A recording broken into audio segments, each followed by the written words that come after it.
सिद्धार्थ की बहनों ने माँ से कहा कि हमें पिताजी की प्रॉपर्टी से हिस्सा दे दे, तो वो सोच में पड़ गई बेटे को कैसे राजी करे। लेकिन बेटे ने बहनों को हिस्सा देने से मना कर दिया, तो माँ ने उन्हें हिस्सा दे दिया। तो उसी दिन से माँ सिद्धार्थ और बहू को बुरी लगने लगी और उसे ताने देते रहते कि जिनको हिस्सा दिया है उनके पास भी जाकर रहो, हम पर बोझ बनी बैठी हो। तो एक एक करके सब बेटियों के पास गईं। तो कुछ दिन बाद वो भी कहती माँ घर चली जाओ। तो माँ ओल्ड होम चली गईं और वहां अपने बच्चों के व्यवहार को देखकर पूरी रात रोती रही। सुबह ओल्ड रूम वाले उसके घर लेकर वहां पर गए। इतना बड़ा और शानदार घर है माँ आपका, जो आपने फालतू में भाभी को दे रखा है, इसमें हमारा भी हिस्सा है, हमारे नाम क्यों नहीं करती। बड़ी बेटी सुधा आज फिर माँ से लड़ने आई थी। माँ ने एक ठंडी सांस ली, वो जब भी आती थी यूं ही लड़ाई करती थी। अब क्या हो गया सुधा, आज क्यों जली भुनी बैठी हो, माँ ने उसे अपने सामने बिठाते हुए कहा। तो सुधा ने अपना सिर झटक दिया। बस करे माँ, एक तो आप लोगों ने मेरी गरीब परिवार में शादी कर दी और ऊपर से मुझे प्रॉपर्टी में हिस्सा भी नहीं देते। पता है मेरी जिठानियां कितना एंजॉय करती हैं। अभी भी मुझसे बड़ी वाली अपने पति के साथ यूरोप घूमने जा रही है और मेरे पास यहाँ मर ही जाने के पैसे नहीं है। मेरे बच्चे भी जिद कर रहे हैं कि उन्हें यूरोप घूमने जाना है, बस मुझे नहीं पता।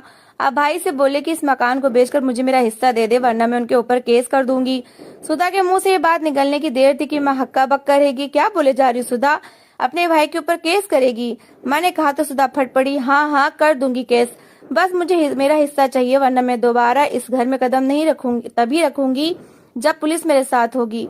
अपना बैग उठाकर वो पैर पटकती बाहर चली गई। माँ ने अपना सर पकड़ लिया। सुधा इससे पहले भी कई बार अपना हिस्सा मांगने की बात कर चुकी थी। अगले दिन सुधा से छोटी पूजा आ गई।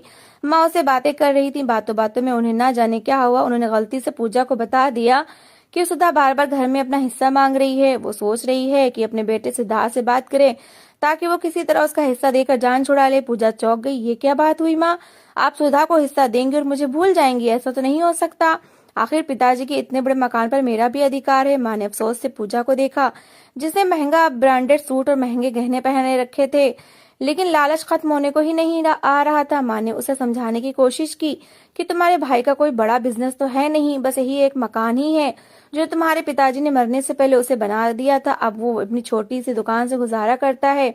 मकान में से हिस्सा अगर तुम्हें देना हुआ तो मकान को बेचना पड़ेगा, फिर वो बेचारा कहाँ जाएगा? माँ ने समझाना चाहा, मगर पूजा तो हत्ते से उखड़ गई। जी नहीं माँ, कानूनन बेटियों का भी अधिकार होता है, मुझे मेरा अधिकार चाहिए। मैंने अपने घर का ऊपर वाला पोर्शन बनवाना है।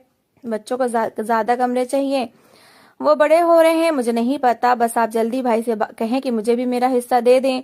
गुस्सा करती हुई पूजा भी अपना बैग उठाकर अपने घर चली गई थी। माँ ने अपना सर पकड़ लिया। बेटियों को समझाते समझाते वो अब थक चुकी थी, मगर दोनों थी कि सुनने को तैयार ही ना थी।